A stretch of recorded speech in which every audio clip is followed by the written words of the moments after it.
संस्कृत्य नरं चैव नरोत्तमं देवीं सरस्वतीं व्यासं ततो जयमुदीरयेत् मूकं करोति वाचालं पङ्गुं लङ्घयते गिरिं यत्कृपातमहं वन्दे परमानन्दमाधवं यत्कृपातमहं वन्दे परमानन्दमाधवं एका भ्रुकुटिमाबध्य प्रेम संरंभ विह्वला घनति वैख्यत कटाक्षेपै संदष्ट दशनच्छदा अपरा अनिमिषित दृग्भ्यां जुषाणां तन्मुखाम्बुजम् आपितम् अपि नातृप्यत सन्तस्तचरणं यथा तं काचित् नेत्ररन्ध्रेण हृदि कृत्य निमील्य च पुलकाङ्ग्युपगुह्यस्ते योगीवानन्द सम्प्लुता सर्वास्ताः केशवालोक परमोत्सव निर्वृता जहुर्विरहजं तापं प्राज्ञं प्राप्य यथा जनाः ताभिर्विदुत शोकाभि अर भगवान अच्युतोऽमृतः व्यरोचिताधिकं तात पुरुष शक्तिभिर्यथा।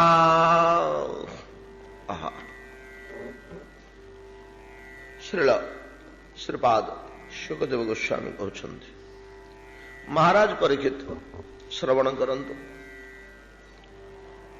आमे अनुभव करिछे ए अनंत विश्व ब्रह्मांड भगवान क्रीड़ा भूमि एवं भगवान क्रीड़ा परायण क्रीड़ा पर ये खेल व्यतिरेक आउ किछि नहे क्रीड़ा छड़ा आउ से किछि जानते नहीं यह आमर मुनि ऋषि माने सिद्धांत करुछन्ति भगवत निश्वास संभूत भगवत लोमकूपरे आतजात होथिबा ए अनंत ब्रह्मांड ताहंकर क्रीड़ाभूमि जेपरी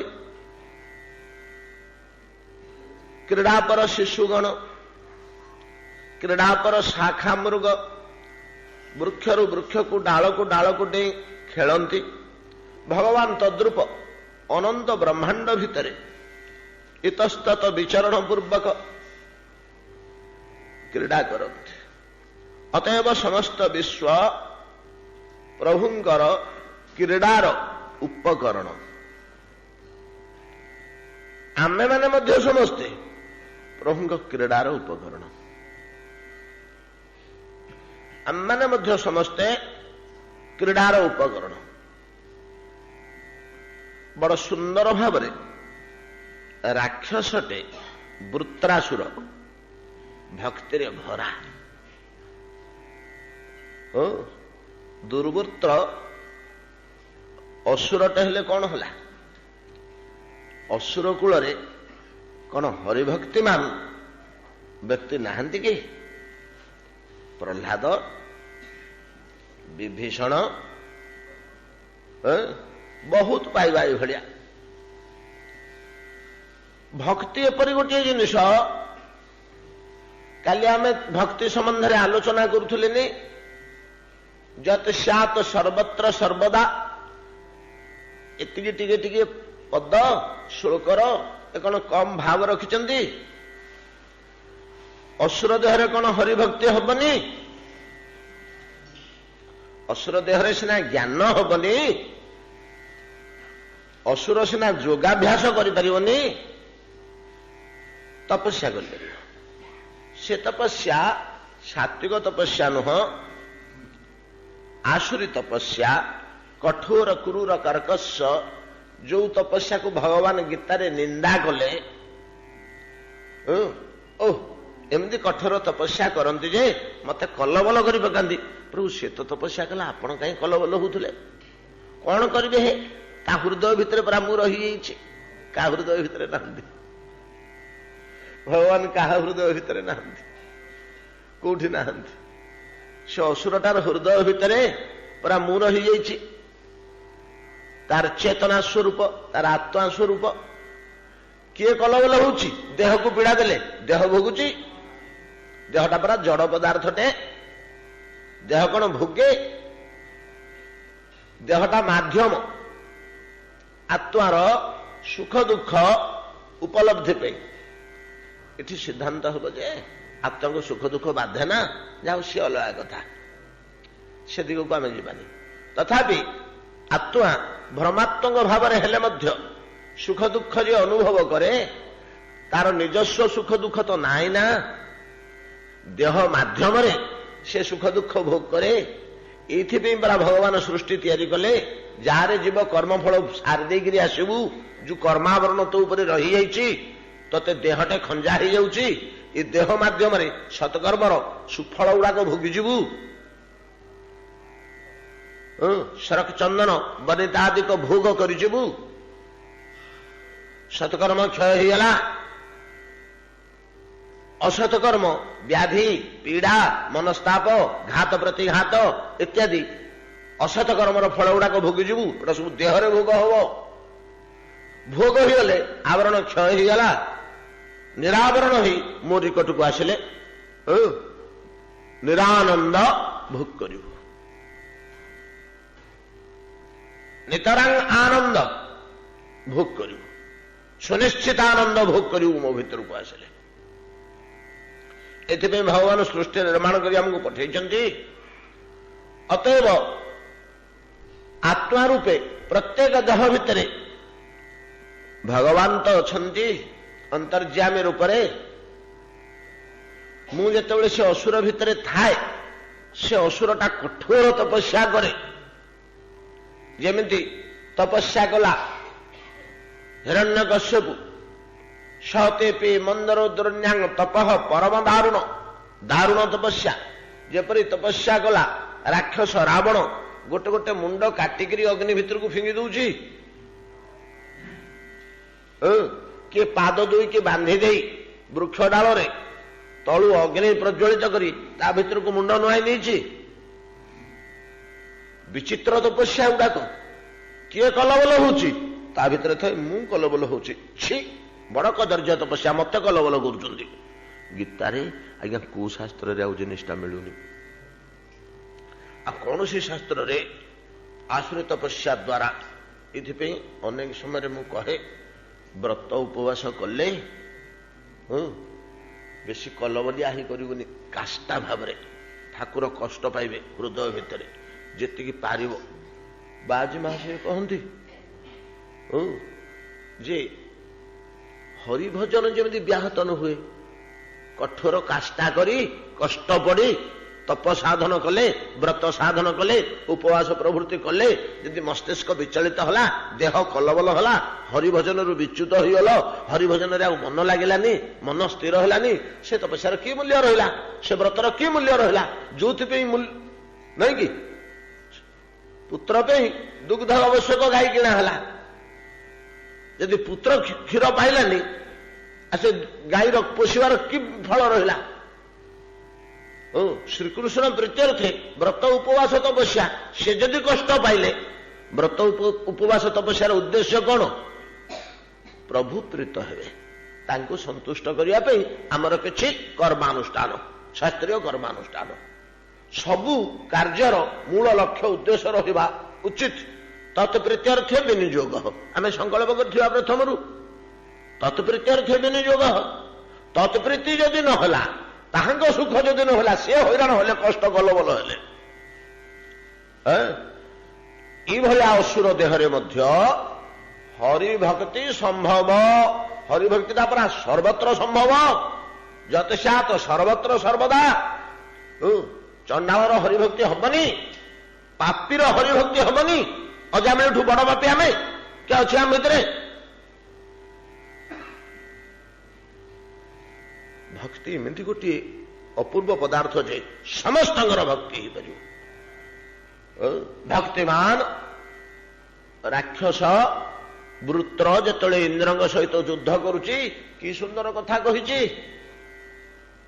ଯେତେବେଳେ ବାହୁ ଛିନ୍ନ ହେଇଗଲାଣି ଗୋଟେ ବଜ୍ରଘାତରେ, ଗୋଟିଏ ବାହୁରେ ଗଦା ଧରି ଯୁଦ୍ଧ କରୁଛି, ଇନ୍ଦ୍ର ପରାସ୍ତ ହୋଇ ଟିକେ ଲଜ୍ଜିତ ହୋଇ ପଳାୟନ ପର ହବାରୁ ପଛରେ ଇନ୍ଦ୍ର ଇନ୍ଦ୍ର ତମେ ଦେବତାଟେ ପରା, ତମେ ଦେବରାଜ, ତମେ କଣ କିଛି ଜାଣିନ? ହଇ ହଇ ଏଥିରେ ଆମର ଲଜ୍ଜା ସଙ୍କୋଚ କଣ ଅଛି? ତା ସୁଖ ପାଇଁ ପରା ଆମେ ନାଚୁଛେ, ତା ସୁଖ ପାଇଁ ଆମେ ନାଚୁଛେ। କେତେ ବଡ କଥା ସେଠି ସେ କହିଛି। ଏ ସୁନ୍ଦର ଦାର୍ଶନିକ ଭାଗବତ ଭଳିଆ ଶାସ୍ତ୍ର ଆଉ ପାଇବା। ବୃତ୍ରାସୁର କହୁଛି ଇନ୍ଦ୍ର ଆସ ଆସ ଲଢେଇ କରିବା। ଆମେ ଏମିତି ହଣାହଣି ମରାମରି ପିଟାପିଟି ହେଲେ ସେ ସୁଖୀ ହଉଛନ୍ତି ଦେଖିକିରି। ଆମର ଯାଛାଟା ଦୁଃଖ ହେଇଯାଉ ପଛେ ତା ସୁଖ ହଉ। ତମେ ଲଜ୍ଜା ସଙ୍କୋଚ କରି ପଳଉଛ କଣ? ମୁଁ କାହା ସାଥିରେ ଯୁଦ୍ଧ କରିବି? ଏଇଟା ଆମର ଭଗବାନଙ୍କ ଚରଣରେ ଯୁଦ୍ଧ ସେବା।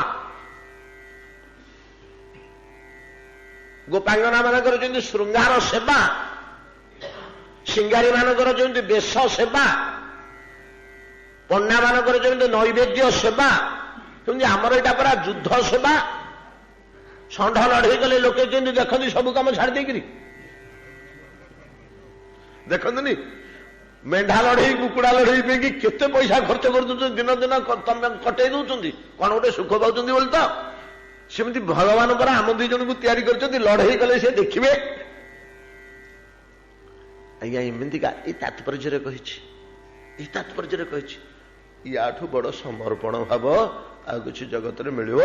ୟାର ଅନ୍ତର୍ନିହିତ ତ ଭାବଟାକୁ ଟିକେ ଚିନ୍ତା କରନ୍ତୁ ତ। ଏଇଭଳିଆ ଜୀବନ ଯଦି ସମ୍ପୂର୍ଣ୍ଣ ଭାବରେ ତତ୍ପ୍ରୀତ୍ୟର୍ଥେ ବିନିଯୋଗ ହବ, ଆପଣ ତ ଗୋପୀ ହେଇଯିବେ କିଛି ଦିନ ପରେ। 10-25 ଜନ୍ମ ପରେ ଆପଣ ମଧ୍ୟ ଗୋପୀ ହେଇଯିବେ। କୃଷ୍ଣଙ୍କ ହାତ ଧରି ଯମୁନା କୂଳରେ ବୁଲିବେ। এই অন্তঃকরণর ভাবটি এই ভাব রহিবা আবশ্যক। অতএব কেবল বিশ্বর অনন্ত পদার্থ নুহে, বিশ্বর প্রত্যেকটি জীব মধ্য পরতত্ত্বঙ্গর ক্রীড়ার উপকরণ।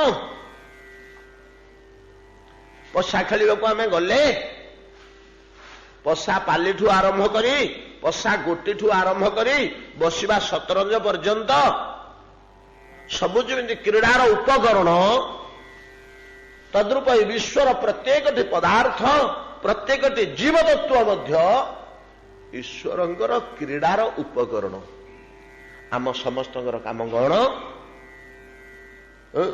ଯେ କ୍ରୀଡ଼ା କରୁଛନ୍ତି, ଆମେ ଉପକରଣ ଗୁଡ଼ିକ ଆମର ଯାହା ଯାହା ନିଜସ୍ୱ ଅଛି, ଯାହା ଆମେ ତାଙ୍କଠୁ ପାଇଛେ, ସବୁତକ ଖଟେଇ ତାଙ୍କ କ୍ରୀଡ଼ାର ସହାୟକ ରୂପେ କ୍ରୀଡ଼ାକୁ ଆଗେଇ ନେବା, ଉନ୍ନତ କରିବା। ସେଇ କଥା କହୁଛି ବୃତ୍ର। ଆମେ ହଉଛେ ଏଇ ଟାଇପର କ୍ରୀଡ଼ା। ଇନ୍ଦ୍ରଙ୍କୁ କହୁଛି ବୃତ୍ତ ଯେ ହଣାହଣି ମରାମରି ପିଟାପିଟି ଆମେ ଯେତେ ଅଧିକ ପରିମାଣରେ ହେଇପାରିବା ସେ ଖୁସିରେ ଦେଖିବେ। ତମେ ପଳଉଛ କଣ?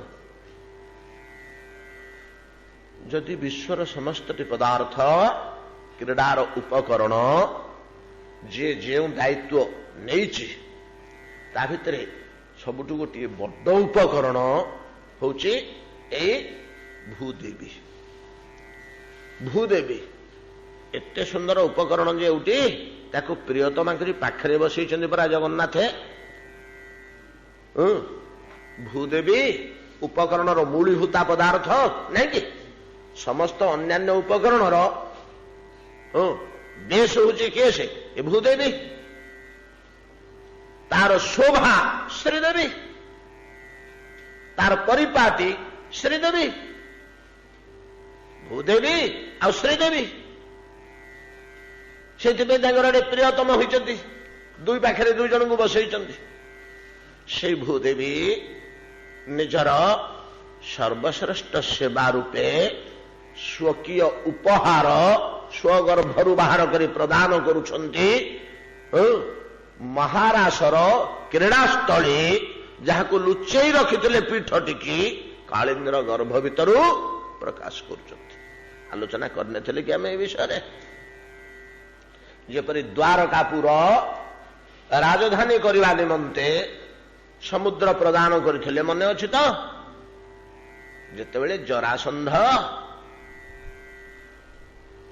1712 ଆସି ଫେରିଗଲା,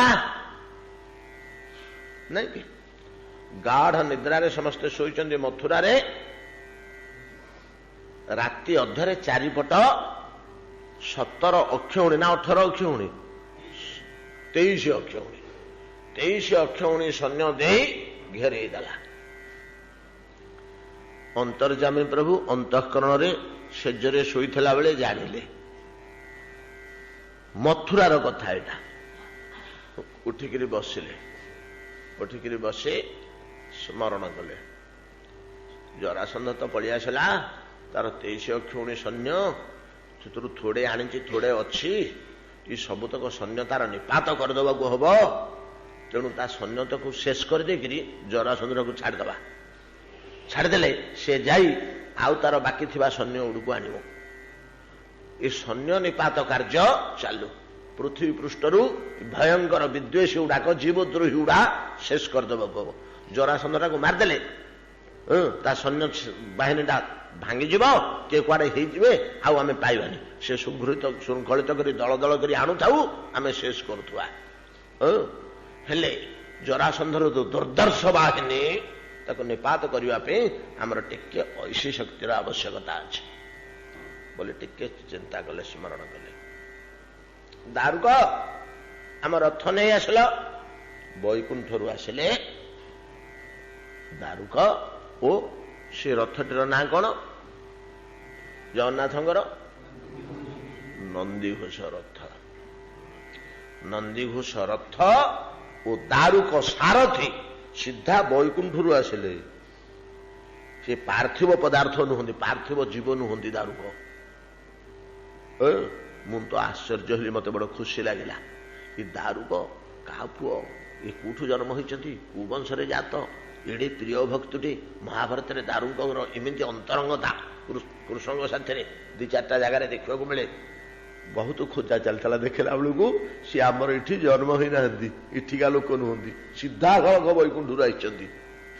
ଗୋଟିଏ ଲୋକ ଦୁଶୁଛି, ସିଧାସଳଖ ବୈକୁଣ୍ଠରୁ ଆସିବା ଗୋଟିଏ ଲୋକ ଦେଖାଯାଉଛି ଶ୍ରୀକୃଷ୍ଣଙ୍କ ସ୍ମରଣରେ। ଦାରୁକ କଣ କଣ ଆଣିଛନ୍ତି? ପ୍ରଭୁଙ୍କର ଯେତେ ଅସ୍ତ୍ରଶସ୍ତ୍ର, ବୈଷ୍ଣବୀ ଧନୁ, ଆଉ ବୈଷ୍ଣବୀ ବାଣ, ସାରଙ୍ଗ ଧନୁ, ନନ୍ଦକ ଖଡ୍ଗ, କୌମୁଦିକି ଗଦା, ନାଇଁ କି, ସୁଦର୍ଶନ ଚକ୍ର, ସବୁ ସେଠୁ ଧରିକିରି ଆସିଛନ୍ତି। ଖାଲି ଦାରୁକ ଆସିନାହାନ୍ତି, ତା ସାଥିରେ ବଡ ଠାକୁରଙ୍କର ମଧ୍ୟ ଚିନ୍ମୟ ଅସ୍ତ୍ରଶସ୍ତ୍ର, ବୈକୁଣ୍ଠୀୟ ରଥ, ଅଶ୍ୱ ସାରଥି ସବୁ ଆସିଛନ୍ତି। ଆସି ଦାଣ୍ଡରେ ଥୁଆ ହେଇଛନ୍ତି। ସ୍ମରଣ ମାତ୍ରେ ରାତି ଅଧରେ ମଥୁରାର କଥା ଏଇଟା। ରାତି 2ଟା ବେଳକୁ ଯାଇ କବାଟ ଖୁଟୁ ଖୁଟୁ କଲେ ବଡ ଠାକୁରଙ୍କର। ସେ ତ ହୁଣ୍ଡାଳିଆ ଲୋକ ଆଜ୍ଞା, ଟିକେ ଶୋଇପଡିଛନ୍ତି ଗାଢ ନିଦରେ। ଜୋର ଘୁଙ୍ଗୁଡି ଏବେ ଜୋର କରି ଡାକିଲେ, କେ?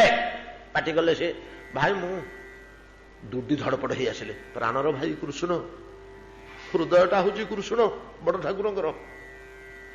ବାହାରକୁ ସିନା ଏମିତି ହୁଣ୍ଡାଳିଆ ଲୋକ, କିନ୍ତୁ ପ୍ରାଣଟି, ସମ୍ପୂର୍ଣ୍ଣ ହୃଦୟଟି ତା ଭଳିଆ କିଏ କୃଷ୍ଣଙ୍କୁ ଏତିକି ଭଲ ପାଇବ? ଗୋପାଙ୍ଗନା ମାନେ ଭଲ ପାଆନ୍ତି ଯେ ବଡ ଠାକୁରଙ୍କ ଭଳିଆ ନୁହଁ। ତାଙ୍କ ଭଲ ପାଇବାଟା ଆଉ ଗଭୀରତର। ମୁନି ଋଷି ମାନେ ତ ଗୋପୀ ମାନଙ୍କର ଭଲ ପାଇବା ସ୍ତର ପର୍ଯ୍ୟନ୍ତ ପଳେଇଲେ, କିଛି କିଛି, ଯଦିଓ ପୁରା ଅନ୍ତ କରିପାରିଲେନି, କିଛି କିଛି ପାଇଗଲେ। ବଡ ଠାକୁରଙ୍କ କୃଷ୍ଣଙ୍କୁ ଭଲ ପାଇବା ଭାବକୁ ପ୍ରାୟ କେହି ଶାସ୍ତ୍ର ପ୍ରବେଶ କରିପାରିନାହାନ୍ତି କି ଧରିପାରିନାହାନ୍ତି। କିଛି କିଛି କୁହାଯାଇଛି ଶାସ୍ତ୍ର ମାନଙ୍କରେ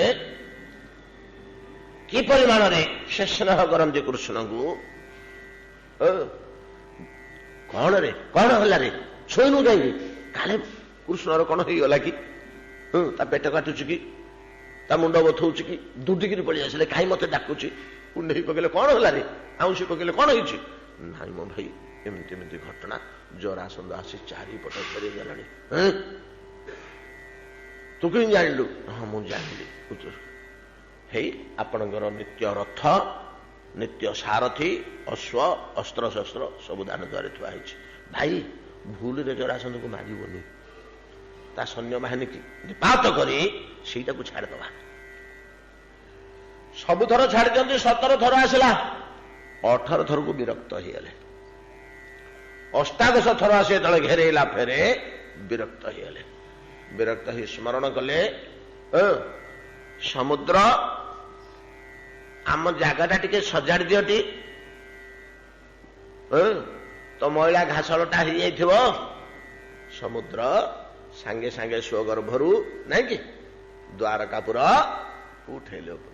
ଆଉ କିଛି ଅଭାବ ନାହିଁ, ଲାଇଟ ପୋଷ୍ଟଠୁ ଆରମ୍ଭ କରି ଟ୍ରାଫିକ ଛକ ପର୍ଯ୍ୟନ୍ତ ସବୁ ରେଡି, ଟାଉନ ହଲ ଇତ୍ୟାଦି।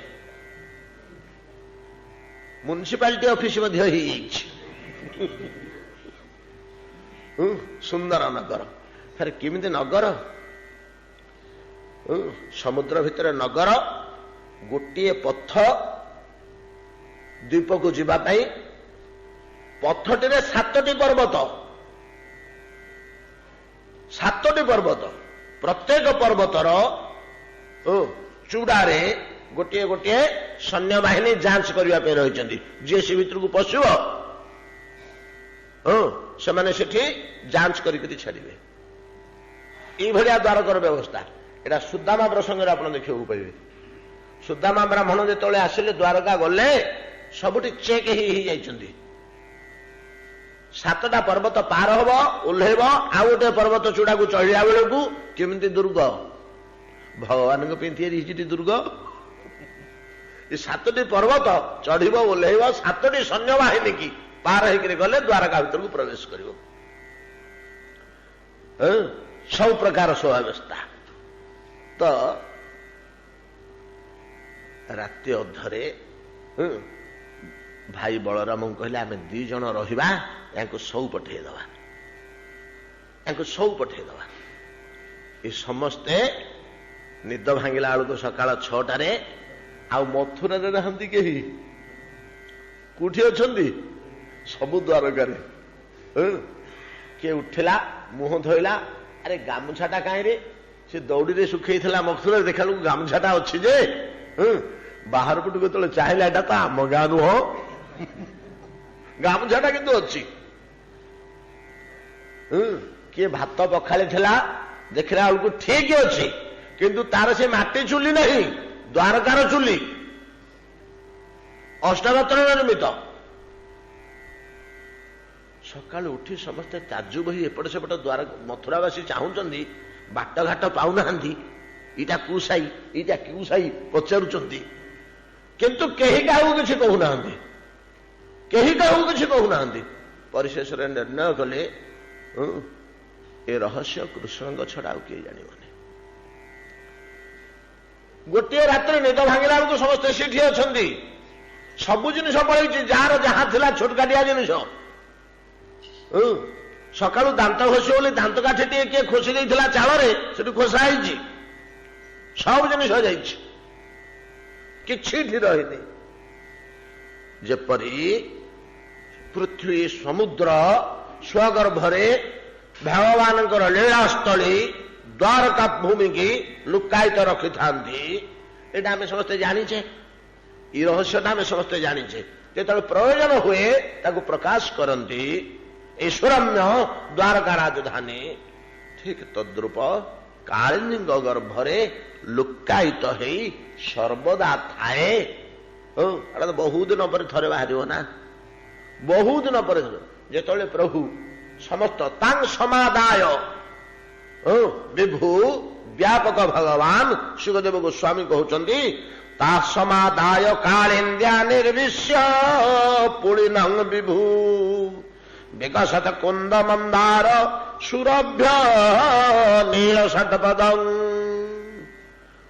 কালিন্দীর জল ভিতরে পশিলে কিপরি পশিলে তাহা সর্বান সমাদায় পানি গৃহীত্বা হাত ধরা ধরি হই সমস্ত হাতକୁ ধরি যেମିତି অনেক সময় বন্ধু বান্ধবী হাত ধরা ধরি হই ବୁଲନ୍ତି ଆନନ୍ଦ ମନରେ, ଯାତ୍ରା ମେଳା ଉତ୍ସବ ଇତ୍ୟାଦିରେ ତଦ୍ରୁପ ସମସ୍ତଙ୍କର ହାତ ଧରି, କେମିତି ହାତ ଧରିକିରି ସମସ୍ତଙ୍କର ଗଲେ?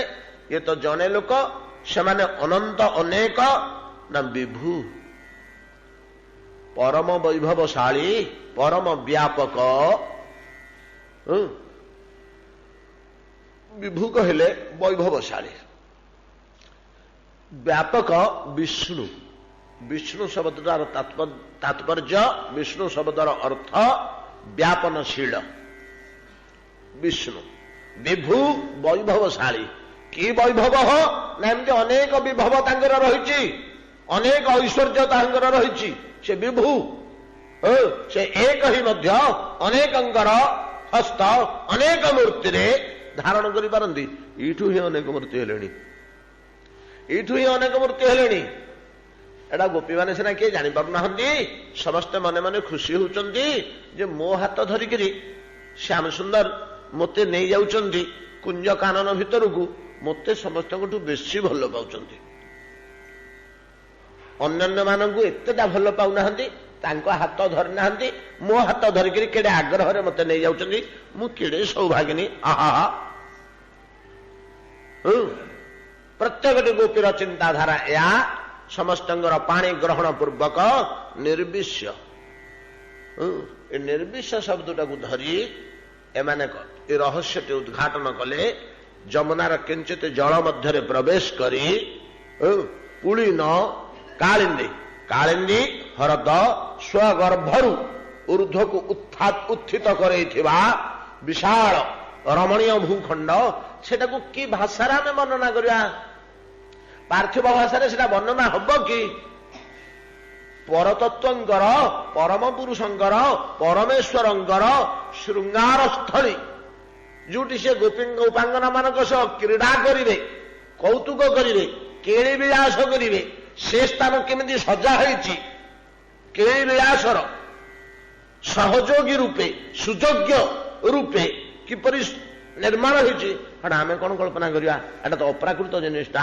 ଆମର ତ ପ୍ରାକୃତ ମନୋବୁଦ୍ଧି, ପ୍ରାକୃତ ମନୋବୁଦ୍ଧିରେ ଅପ୍ରାକୃତ ବସ୍ତୁଟାକୁ ଆମେ କେମିତି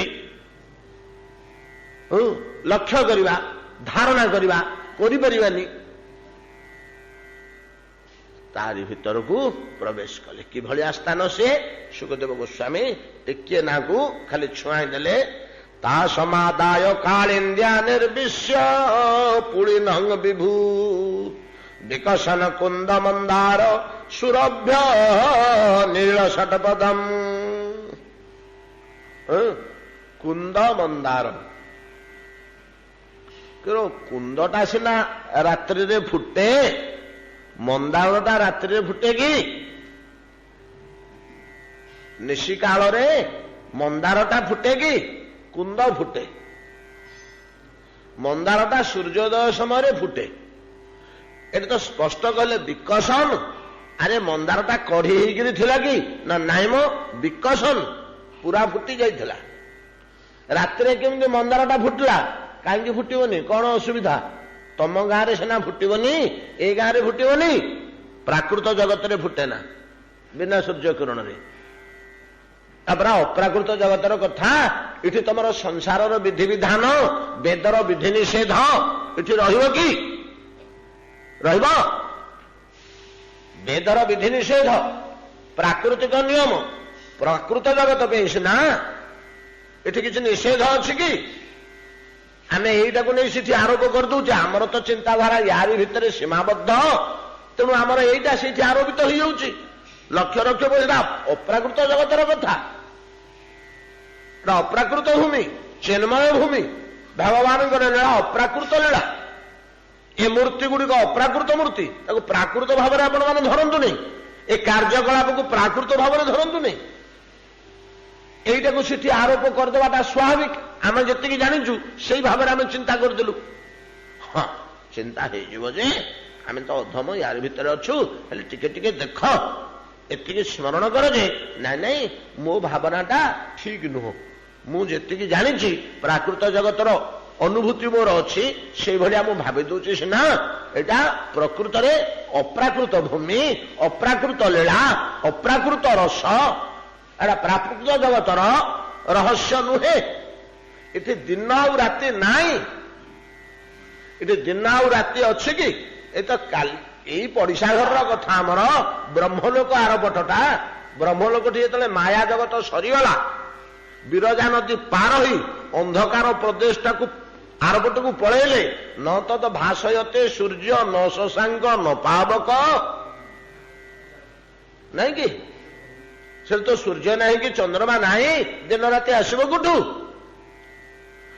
हेले सेटा अंधारिया जगटा कि ना दिव्यालोक कि आलोक से आलोकित केउ ज्योति से उद्भासित चिन्मय ज्योति चिदालोक चिदालोक सूर्यालोक नुहे।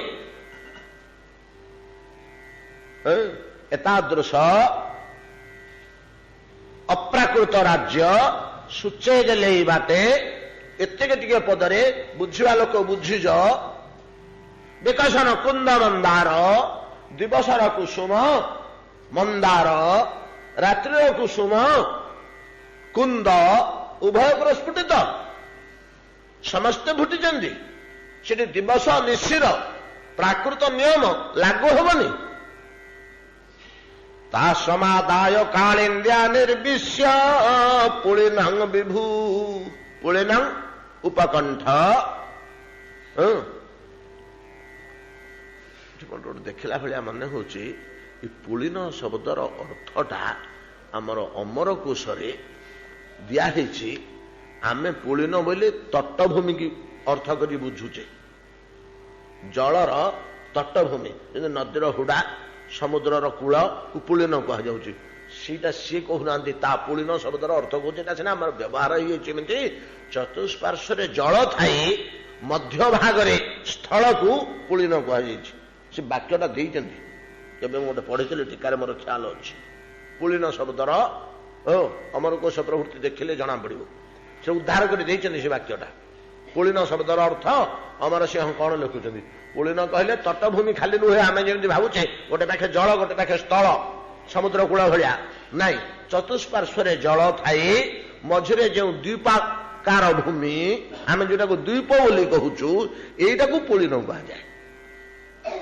अतएव पुलिन जल पार है पुलिन निर्विश्य भगवान श्री कृष्ण समस्त गोपांगना मान को नाची नाची हसी हसी उत्फुल्लिता होई समस्त को डाके नहीं से जुआड़े डाकुचंदी ये जाउचंदी समस्ते तो घर आई डाकरे निशम्य गीतम तदनंग वर्धनम मुरली डाकरे तो घर पलि अरण्य भितर से स्नेहरे जुआड़े वर्तमान नौ हाथ धरिक नौ या कौन बड़ स्नेह आउ कि अच्छी आउ बड़ प्रीति कि अच्छी एडे सुंदर रूप धरी प्रकाश पाई परिवेष्टिता है गोपी मंडली द्वारा समस्त को हाथ धरिक नौ रंगभूमि की से लीला भूमि की से अप्राकृत चिन्मय रसभूमि की जो भूमि महारासर उत्कट रस को सह्य करने को समर्थ विकसन कुंद मंदार सुरभ्य नील षटपदम प्रस्फुटित कुंद और मंदार भुरु भुरु गंध निस्सरित हो कुसुम राजिरु सुंदर अनिल मृदुमंद शीतल वायु प्रवाहित होची चतुर्दिगरे जलराशि मझिरे कुसुमित कानन तो मृदुमंद वायुर हिल्लोल पुष्प गुड़िक नाची नाची परमेश्वर को स्वागत जनाउछन्ति आमे तुम पे रहिचु प्रभु आज आमे सार्थक आमे निर्माण होई कल्प काल पड़ी रहू आमर कौन क्रिया न थाए से दिवस आसी पहुंची से मुहूर्त आसी पहुंची जो मुहूर्त आम सार्थक हबू जो आम निर्माण होइथिलु ताहा आज कार्यकारी हब स्वागत जनाउछन्ति नाची नाची मृदु हिल्लोल एवं मंद मंद वायुरे मृदु मृदु गंध परित्याग करुचंती मतवाला ही भ्रमर गण से गंधरे पागल हो उन्माद हो से गंध जमी नाकरे बाजी जाइए गुन गुन गुन गुन नाद करी पागल भाया इतस्तत बुलुचंती से भूमि रे विकसन कुंद मंदार सुरभ्य नील षटपदं शरत चंद्रांशु संदोह ध्वस्त दोषा तमः शिवं कृष्णाया हस्त तरला चित कोमल बालुकम शरत चंद्रांशु संदोह ध्वस्त दोषा तमः शिवम। तिथिटा कौन टी शरत पूर्णिमा परा नहीं कि तिथिटा कौ तिथि किए घर बाहर कि शरत पूर्णिमा नहीं कि गला वर्षर कथा परा एई दिवसर सकाळे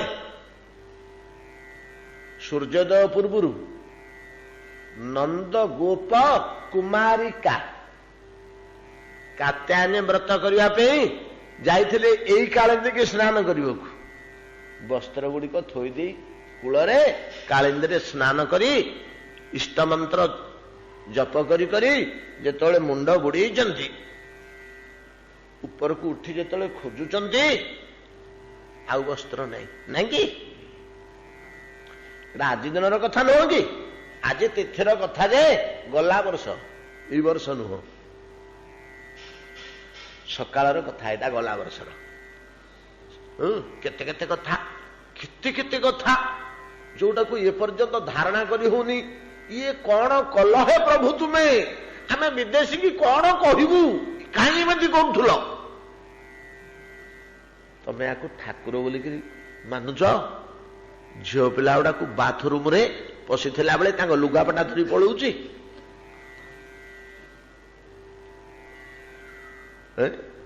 तमें या ठाकुर बोलिक मानुच जगन्नाथ को देख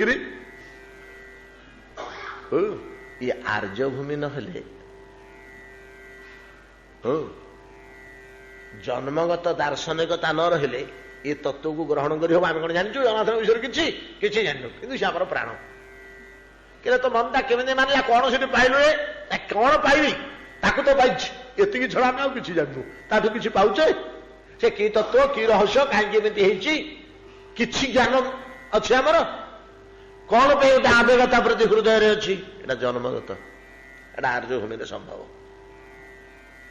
आर्यभूमि संभव इटी प्रकार बुद्धि रे मनुष्य जन्म होंगे ये कथाटा कहले संकीर्णता बोली भाविबेनी निज देश निज जाति निज भूमि की एमती टेकाटेकी कर कह जाऊँगी ना सेमती नुह एटा सत्य ये जिनिसटी सत्य ये भूमिटा या बोली मुनि ऋषि माने सुंदर कहते कि विश्वास कले कर न कले नहीं तो आम अज्ञात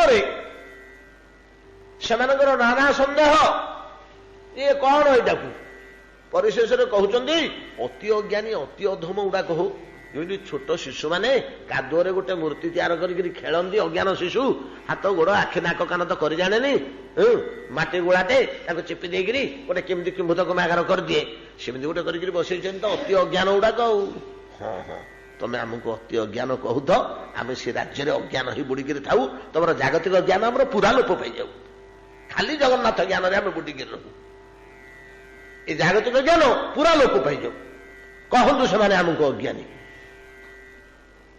प्रभु भाव में बुड़ी रही आवश्यक ये जागतिक ज्ञान रहिले सेठू विच्युत हो चंचल हो मन तो एतादृश जो प्रभु परमेश्वर परात्पर पुरुष श्रीकृष्ण तांकरी लीला तांको आमे विदेश रे कौन कहवा जो चिरहरण लीलाटी कले कौन कहवा जदि पचारिबा ठाकुर को ठाकुर बोलिए कौन कहू कहूनु तू जहाँ कहू कह मोर कौन जाए से तू कौन कहू बोली मु चिरहरण कार्य छाड़देवी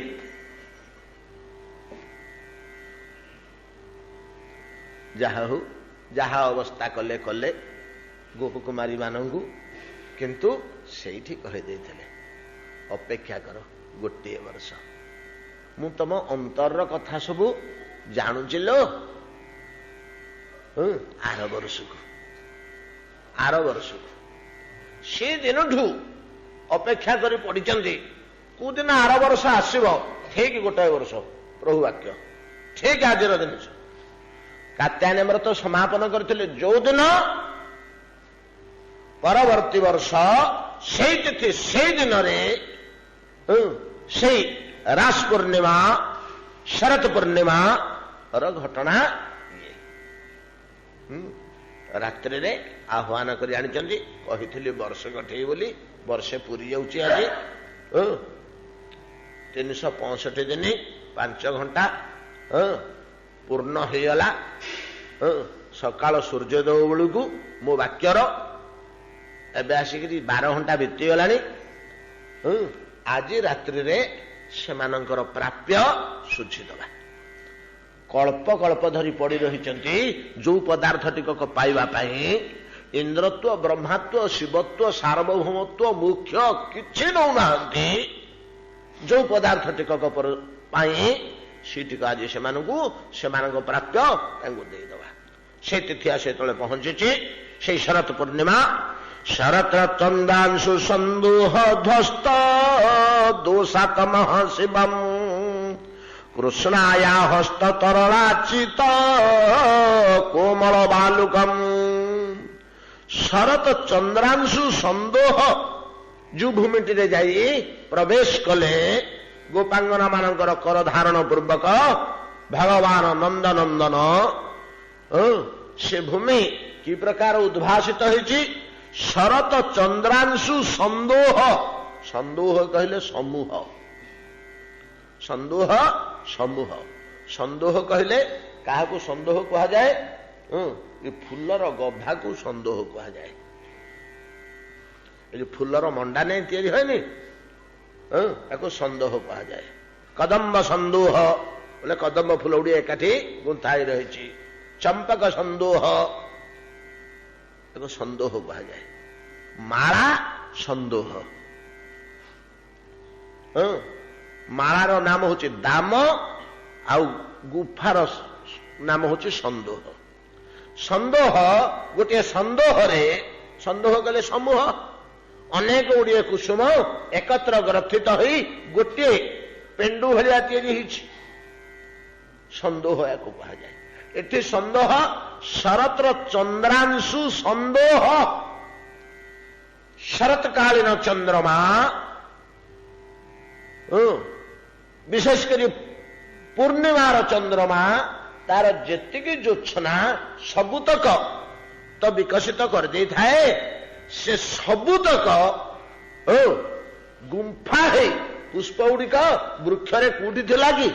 ତାର ଅଗ୍ରଭାଗରେ ବିଚ୍ଛୁରିତ ହୋଇ ସମଗ୍ର ବୃକ୍ଷରେ ମଣ୍ଡି ହେଇକିରି ଥିଲା, ନାଇଁ କି? ଗୋଟେ ଜାଗାରେ ଫୁଟିଥିଲା କି ଫୁଲ ଗୁଡିକ ସବୁ? ଏସବୁ ବୃକ୍ଷର ସର୍ବାଙ୍ଗରେ ବିଚ୍ଛୁରିତ ହୋଇ ପ୍ରସ୍ଫୁଟିତ ହୋଇଥିଲା।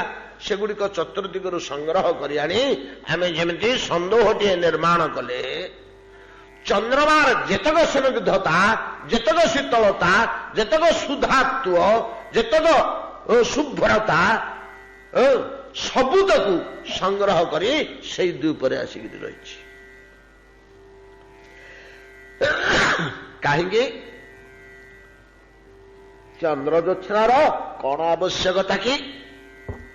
ରସଶାସ୍ତ୍ରରେ ଚନ୍ଦ୍ର କିରଣ ହଉଛି କାମ ଉଦ୍ଦୀପକ ପ୍ରାକୃତ ଭାଷାରେ। ଅପ୍ରାକୃତ ଭାଷାରେ ପ୍ରୀତି ରସର ଉଦ୍ଦୀପକ। ପ୍ରୀତି ରସର ଉଦ୍ଦୀପନ ଆଉ ଆଲମ୍ବନ ଦିଟା ଜିନିଷ ଅଛି। ପ୍ରୀତି ରସକୁ ବଢେଇବା ପାଇଁ ହୃଦୟ ବିନିମୟ, ଭାବ ବିନିମୟ ସମ୍ବନ୍ଧକୁ ପ୍ରଚଣ୍ଡ ଭାବରେ, ଏଠି ତ ପ୍ରଚଣ୍ଡ ଶବ୍ଦଟା ଏଠି ସୁନ୍ଦର ନୁହଁ, ପ୍ରଚଣ୍ଡ ଶବ୍ଦଟା ଏଠି ଲାଗିବା ଉଚିତ ନୁହଁ। ପ୍ରଚୁର ଭାବରେ କରିବା ପାଇଁ, ଉଦ୍ଦୀପିତ କରିବା ପାଇଁ ଆଲମ୍ବନ, ଉଦ୍ଦୀପନ। ଏଟା ଉଦାହରଣ ମାଧ୍ୟମରେ ଦେଖନ୍ତୁ, ଏ ଦିଟା ଜିନିଷ ଦରକାର, ନହେଲେ ଭାବ ସୁଖକର ହୁଏ ନା। ଆଲମ୍ବନ କ'ଣ ଉଦ୍ଦୀପନ କ'ଣ ଗୋଟେ ଉଦାହରଣ ଦେଇ କହିଦେବା। ସେ ଭିତରକୁ ବସିବାନି, ରସଶାସ୍ତ୍ର ଭିତରକୁ। ଆପଣ ଚୁଲିରେ କାଠ ପକେଇ ଜଳଉଛନ୍ତି ନାଇଁ କି, ତ ଜଳିଲାନି। ଯେତେବେଳେ ନ ଜଳିଲା ବିଞ୍ଚଣାଟିଏ ଧରିକିରି ବିଞ୍ଚିଦେଲେ, ତାଳପତ୍ର ବିଞ୍ଚଣାଟିଏ ଧରି ଟିକେ ବିଞ୍ଚିଦେଲେ, ଟିକେ ବିଞ୍ଚି ଦେବାରୁ ହୁତ୍ କରି ଜଳି ଉଠିଲା ନାଇଁ କି। କିଏ ଜଳିଲା? କାଷ୍ଠ ଜଳିଲା। ଶିକ୍ଷା କାହାକୁ ଅବଲମ୍ବନ କଲା? କାଷ୍ଠକୁ ଅବଲମ୍ବନ କଲା। ତାକୁ କିଏ ଉଦ୍ଦୀପିତ କଲା? ବ୍ୟଜନ ବା ବିଞ୍ଚିବା ବାୟୁ ତାକୁ ଉଦ୍ଦୀପିତ କଲା। ଅତଏବ ଯୋଉ ଶିକ୍ଷା ଉଠିଲା ତାର ଆଲମ୍ବନ ହଉଛି କାଷ୍ଠ, ଉଦ୍ଦୀପନ ହଉଛି ବାୟୁ। ସେମିତି ଭାବରସ, ପ୍ରୀତିରସକୁ ପ୍ରଚୁର ଭାବରେ ଉଦ୍ଦୀପିତ କରିବା ନିମନ୍ତେ ଆଲମ୍ବନ ଓ ଉଦ୍ଦୀପନ କୋଉଠି କିଏ? କୋଉଠି କିଏ? ଏଠି ଉଦ୍ଦୀପନ ହଉଛି, ଆଲମ୍ବନ ହଉଛି ବ୍ରଜବାଳା ମାନଙ୍କର ହୃଦୟ। ତାକୁ ଉଦ୍ଦୀପିତ କରୁଛି କିଏ? ଉଦ୍ଦୀପନ କିଏ? ସେ ଆଲମ୍ବନ ହେଲା ବ୍ରଜବାଳା ମାନଙ୍କର ହୃଦୟ। ଆଲମ୍ବନ ଉଦ୍ଦୀପନ ହେଲା କିଏ? ସେ ନା ଚନ୍ଦ୍ରମାର, ଶରତ ଚନ୍ଦ୍ରମାର ସମୁଦାୟ ଜ୍ୟୋତ୍ସ୍ନା ଏକତ୍ରିତ ହେଇ ସାଉଁଟି ହେଇ ଆସି ସେଇ ଯେ ପୁଳିନ ଉପରେ ପଡ଼ିଛି। ବୁଝି ହଉଛି? ଆଉ ବେଶୀ ଭିତରକୁ ବସିବା ଆବଶ୍ୟକ ନାହିଁ ରସଶାସ୍ତ୍ରର। ତ କହୁଛନ୍ତି ସୁଖଦେବ ଗୋସ୍ୱାମୀ, ଆହେ ପରୀକ୍ଷିତ, ଶରତ ଚନ୍ଦ୍ରାଂଶୁ, ଅଂଶୁ କହିଲେ କିରଣ, ଜ୍ୟୋତ୍ସ୍ନା, ଶରତ ଚନ୍ଦ୍ରାଂଶୁ ସନ୍ଦୋହ, ସେଠି ସନ୍ଦୋହିତ ହୋଇଯାଇଛି। ବୃକ୍ଷରେ ଫୁଟିଥିବା ବିସ୍ତୃତ କୁସୁମ ରାଶିକି ଯେମିତି ଗୋଟେ ଗୁମ୍ଫା କରିଦେଇଛୁ ଆମେ, ଗୋଟେ ପେଣ୍ଡୁ ଭଳିଆ କରିଦେଇଛୁ, ଏକାଠି ବଲ ଭଳିଆ ଗୋଟେ ତିଆରି କରିଦେଇଛୁ, ଗଭାଟିଏ, କୁସୁମ ଗଭା, ଠିକ ସେଇଭଳିଆ ଯୋଉ ବିଚ୍ଛୁରିତ ହୋଇଥିଲା, କିନ୍ତୁ ଚନ୍ଦ୍ରମାର ଅନନ୍ତ ଜ୍ୟୋତ୍ସ୍ନା ଯେ ବିଚ୍ଛୁରିତ ହୋଇଥିଲା ଚତୁର୍ଦିଗକୁ, ସବୁତକ ଚନ୍ଦ୍ରମା ଏକାଠି କରି ଏଇଠି ଆଣି ଥୋଇ ଦେଇଛନ୍ତି ଏଇ ଦ୍ୱୀପ ଉପରେ, ଏଇ ପୁଳିନ ଉପରେ। ଶରତ ଚନ୍ଦ୍ରାଂଶୁ ସନ୍ଦୋହ ଧ୍ୱସ୍ତ ଦୋଷାତମଃ ଶିବଂ, ଅତଏବ ତମଃ ନିଶିଥିନିର ଯେତକ ଦୋଷ ଏ ଚନ୍ଦ୍ରମା କିରଣର ସ୍ପର୍ଶରେ ସବୁ ଧ୍ୱସ୍ତ ହୋଇଯାଇଛି।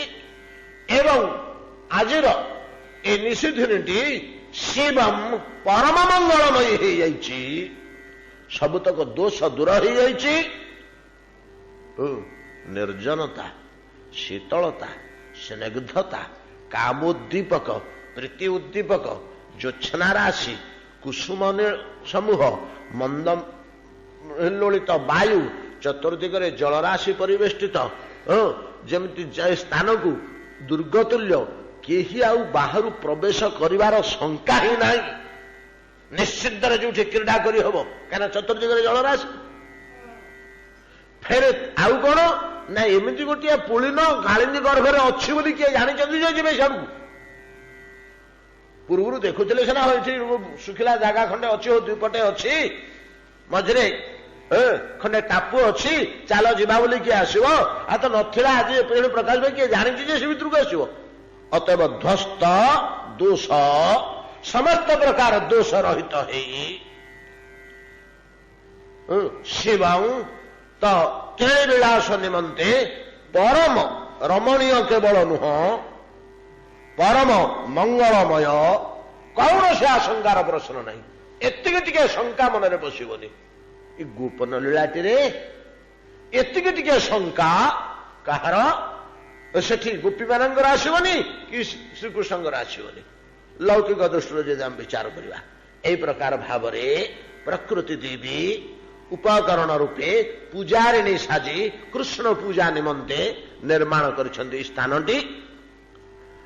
ଶରତ ଚନ୍ଦ୍ରାଂଶୁ ସନ୍ଦୋହ ଧ୍ୱସ୍ତ ଦୋଷତମଃ ଶିବଂ କୃଷ୍ଣାୟା ହସ୍ତ ତରଳାଚିତ କୋମଳ ବାଲୁକମ୍। କୃଷ୍ଣା, କୃଷ୍ଣା କିଏ ହୋ? କୃଷ୍ଣାୟା, କୃଷ୍ଣାର, କୃଷ୍ଣା କିଏ? କୃଷ୍ଣା କିଏ? ସେ ଶ୍ୟାମଳ ବର୍ଣ୍ଣା। କୃଷ୍ଣା ବୋଲି ସମ୍ବୋଧନ କରୁଛନ୍ତି ଶ୍ୟାମଳ ବର୍ଣ୍ଣା। ସେ କିଏ? କାଳିନ୍ଦୀ। କୃଷ୍ଣା କାଳିନ୍ଦୀ ନାଇଁ କି? କାଳିନ୍ଦୀ ଶ୍ୟାମଳ ବର୍ଣ୍ଣ ନୁହନ୍ତି କି? ଯମୁନାର ଜଳ ନୀଳବର୍ଣ୍ଣ ନୁହେଁ କି? ତ ଶ୍ୟାମଳ ବର୍ଣ୍ଣା କାଳିନ୍ଦୀ, ତାର ହସ୍ତ ତରଳ, ଏଠି ହସ୍ତ କହୁନାହାନ୍ତି, କୃଷ୍ଣାୟା ହସ୍ତ ତରଳାଚିତ କୋମଳ ବାଲୁକମ। କୃଷ୍ଣାର ହାତ ଅଛି କି? ହଁ ହାତ ଅଛି। ହାତ କାୟମ ଯୋଉ ତରଙ୍ଗ ତା ଉପରେ ଉଠି ଯାଉଛି ଲହରୀ ମାଳା, ସେଗୁଡିକ ହଉଛି ତାର ହାତ। ସେ ହାତରେ ସେ କଣ କରିଛି ନା ଏଇ ବାଲୁକା ରାଶିକି, ଯେମିତି ଆମେ ଗୁରୁଦେବ ଆସିବେ, ଠାକୁର ଆସିବେ, ବନ୍ଧୁ ଆସିବେ, ଜୁଆଇଁ ଆସିବେ, ଯୋଉଠି ବସିବେ ସେ ସ୍ଥାନଟିକି ଆମେ ସୁନ୍ଦର ଭାବରେ ଲିପି ପୋଛି ଦଉ ନାଇଁ କି? ଚିକ୍କଣ କରିଦଉ, ଲିପା ପୋଛା କରି ସୁନ୍ଦର କରିଦଉ। ଆମ ଏଇଟା ଥିଲା ନା ଆଗେ, ଆଉ ଘରଟି ଦ୍ୱାର ମୁହଁ ଲିପା ହେଇଯାଇଥିବ ନାଲି ମାଟିରେ, କଳା ମାଟିରେ, ଯୋଉ ଦେଶରେ ଯୋଉ ମାଟି ମିଳୁଛି। ସୁନ୍ଦରଗଡ଼ ସମ୍ବଲପୁର ପଡୁଥିଲେ କଳା ମାଟି ମିଳେ, ଆମର ଗଞ୍ଜାମ କୋରାପୁଟ ଏପଟରେ ବହୁତ ନାଲି ମାଟି ମିଳେ, କୋଉଠି ଧଳାଳିଆ ମାଟି ମିଳେ। ଯୋଉଠି ଯୋଉ ମାଟି ମିଳୁଛି ସେ ମାଟିରେ ସୁନ୍ଦର କରି ଲିପା ହେଇଯାଇଥିବ। ଠାକୁର ଆସିବେ ବୋଲି, ବନ୍ଧୁ ଆସିବେ ବୋଲି, ଗୁରୁଦେବ ଆସିବେ ବୋଲି ଲିପା ପୋଛା କରି ଯେମିତି ସୁନ୍ଦର କରି ରଖା ହେଇଥାଏ, ସେମିତି କୃଷ୍ଣା କଣ କରିଛି ନା ତାର ତରଳ ତରଙ୍ଗ ରୂପକ ହସ୍ତରେ ସୁନ୍ଦର କରି ଲିପି ଦେଇଛି, ସୁନ୍ଦର କରି ଲିପି ଦେଇଛି। କିନ୍ତୁ ତ ତା ଗର୍ଭ ଭିତରେ ଥିଲା। ତାର ତରଙ୍ଗରେ ଯେତେବେଳେ ତା ଉପରେ ତରଙ୍ଗ ଚାଳିତ ହଉଛି, ସେ ତରଙ୍ଗ ଦ୍ୱାରା ଏତେ ସୁନ୍ଦର ଚିକ୍କଣ ହେଇଯାଇଛି ଯେ, ଏତେ ସୁନ୍ଦର ଚିକ୍କଣ ହେଇଯାଇଛି, ସେ ଭୂଖଣ୍ଡଟି ଯେତେବେଳେ ଉର୍ଦ୍ଧ୍ୱକୁ ଉଠିଲା, ଆପଣ ଦେଖିବେ ଗୋଟିଏ ବାଲୁକା କୋଠି ଉଚ୍ଚାରେ ନାହିଁ କି ଗୋଟିଏ ବାଲୁକା କୋଠି ଖାଲ ହେଇଯାଇନି, ଏତେ ସୁନ୍ଦର ଭାବରେ ଲିପା ପୋଛା ହେଇ ସମତଳ ହେଇ ରହିଛି। କେମିତିକା ବାଲୁକା? କୃଷ୍ଣାୟା ହସ୍ତ ତରଳାଚିତ କୋମଳ ବାଲୁକମ। ଅତି ସରୁ ସରୁ, ଅତି ଛୋଟ ଛୋଟ, ଅତି କୋମଳ ବାଲୁକା ରେ ଭରପୁର ଦ୍ୱୀପଟି ଯମୁନା କାଳିନ୍ଦୀ ତା ନିଜ ହାତରେ ତାକୁ ଲିପି ଲିପି ଆଚିତ ସୁନ୍ଦର କରି ସଜେଇ ହାତରେ, ଏ ଆଚିତର ଲେପନ ଛଡା ଆଉ ତ ଆମର କିଛି ଓଡିଆ ଶବ୍ଦ କିଛି ନାହିଁ। ତାକୁ ସମତଳ କରିବା, ହାତ ଚଲେଇ ତାକୁ ସମତଳ କରିବା। ତାକୁ ଏଡେ ସୁନ୍ଦର ସମତଳ କରିଛି। କୋଉ ହାତରେ କଲା ହୋ ନା ତରଙ୍ଗ ହସ୍ତରେ। ତରଙ୍ଗ ହସ୍ତରେ ତାକୁ ଏଭଳିଆ ବାଲୁକା ଗୁଡ଼ିକ ସୁନ୍ଦର କରି ସମତଳ କରିଦେଇଛି। ଟିକେ ଉଚ୍ଚା ନିଚା ଖାଲ ଢିପ କିଛି ନାହିଁ। ଏବଂ ସେ ବାଲୁକା ଗୁଡ଼ିକ କୁସୁମ କେଶର ଠାରୁ ଆହୁରି କୋମଳ। ଏମିତି ବାଲି କୋଠୁ ବାଛିକିରି ଆଣିଛି, ସେଇଠି ଜମା କରିଛି କୃଷ୍ଣା। ପ୍ରଭୁ ସେଠି ଲୀଳା କରିବେ ବୋଲି ସୁନ୍ଦର କରି ସଜାଡ଼ିକରି ରଖିଛି। ତାରି ଉପରେ ଯାଇ ଭଗବାନ ଗୋପାଙ୍ଗନ ମାନଙ୍କର ପାଣି ଗ୍ରହଣ ପୂର୍ବକ ଏଇ ସ୍ଥାନରେ ଯେ ହାତ ଧରି ନେଇ ସମସ୍ତଙ୍କୁ ସେଇଠି ଯାଇ ପହଞ୍ଚିଲେ, ସେଇ ଭୂଖଣ୍ଡ ଉପରେ କାଳିନ୍ଦୀ ଗର୍ଭରେ। ଶରତ ଚନ୍ଦ୍ରାଂଶୁ ସନ୍ଦୋହ ଧ୍ୱସ୍ତ ଦୋଷତମ ଶିବଂ କୃଷ୍ଣାୟା ହସ୍ତ ତରଳାଚିତ କୋମଳ ବାଲୁକଂ। ପ୍ରଭୁ ସେଠି ପହଞ୍ଚିଲେ। ସେ କଣ କରିବେ କଣ ନ କରିବେ, କି ଲୀଳା ସେଠି ଘଟିବ, ଆଲୋଚନା କରି ଆମେ ପରେ। ସମୟ ହେଇଗଲାଣି, ଆଜି ଏତିକିରେ ଭାଗବତ ବିଶ୍ରାମ କରନ୍ତୁ।